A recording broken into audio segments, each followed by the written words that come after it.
Après une naissance, les nouveaux parents ont un sommeil perturbé pendant 6 ans. La naissance d'un enfant a des effets dramatiques à court terme sur le sommeil des mères, en particulier pendant les 3 premiers mois suivant l'accouchement, selon des chercheurs de l'université de Warwick, qui ont également découvert que la durée mais aussi la qualité des nuits étaient impactées jusqu'à la 6e année de l'enfant chez les 2 parents.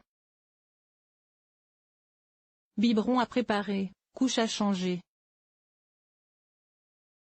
Autant de facteurs qui, à la suite de la naissance d'un enfant, perturbent le sommeil des jeunes parents. Il n'est pas surprenant que ces derniers puissent avoir du mal à effectuer une nuit complète dans les semaines, voire les mois qui suivent cet heureux événement. Mais des chercheurs de la Warwick University, de l'Institut allemand de recherche économique et de l'Université de Virginie occidentale affirment que la durée et la satisfaction du sommeil des jeunes mères et pères seraient perturbées jusqu'à 6 ans après l'accouchement. Sans surprise, ce sont les mères qui se trouvent davantage impactées que les pères, et ce dès la nuit suivant la naissance. Pour en venir à cette conclusion, les chercheurs ont étudié le sommeil chez 4659 parents entre 2008 et 2015. Au cours de toute la période de suivi, les participants ont notamment dû rendre compte de la qualité et de la quantité de leur sommeil lors d'entretiens annuels. Les résultats ont ainsi révélé qu'au cours des 3 premiers mois suivant un accouchement, les mères dormaient en moyenne 1 heure de moins qu'avant leur grossesse, tandis que la durée du sommeil des pères diminuait quant à elle d'environ 15 minutes. Pour le Pr Zachary Lemola, principal auteur de l'étude, cette situation témoigne du fait que les mères jouent toujours plus souvent le rôle de dispensateur de soins que les pères.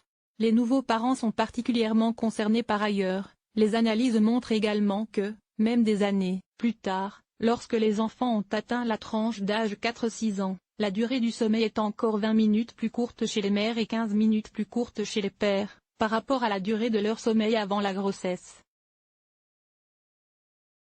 Une évolution similaire a également été observée en ce qui concerne le côté satisfaction vis-à-vis de leur nuit. Car les chercheurs précisent que même si les enfants cessaient de pleurer pendant la nuit en grandissant, ils pouvaient se réveiller, être malades, ou faire des cauchemars, tandis que le stress et les soucis liés à la parentalité pouvaient également affecter le sommeil des parents. Cette situation serait plus prononcée chez les nouveaux parents que chez les parents déjà expérimentés, et chez les mères qui allaitent au sein par rapport à celles qui donnent le biberon. En revanche, l'étude précise que des facteurs comme le niveau du revenu du ménage et la double parentalité ou la monoparentalité ne semblaient pas protéger contre ces changements de sommeil après l'accouchement. Même si avoir des enfants est une source de joie pour les parents, il est possible que les exigences et les responsabilités associées à ce rôle entraînent des nuits plus courtes et une qualité de sommeil moindre, même jusqu'à 6 ans après la naissance du premier enfant, conclut le Pr Zachary Lemola. Cette étude a notamment été relayée par The Guardian qui a interrogé une enseignante du National Childbirth Trust pour savoir comment les parents pouvaient atténuer les effets du manque de sommeil. Cette privation peut être épuisante physiquement et émotionnellement. Essayez de ne pas vous soucier des tâches non essentielles à la maison et d'accepter l'aide de votre famille et de vos amis quand elle est proposée, a-t-elle expliqué, ajoutant que le fait de coordonner la propre sieste des adultes avec celle des enfants peut aider. À noter que l'INPE précise qu'un nourrisson de moins de 1 an peut réveiller ses parents 8 fois par nuit en raison de micro-éveils physiologiques après chaque cycle de sommeil.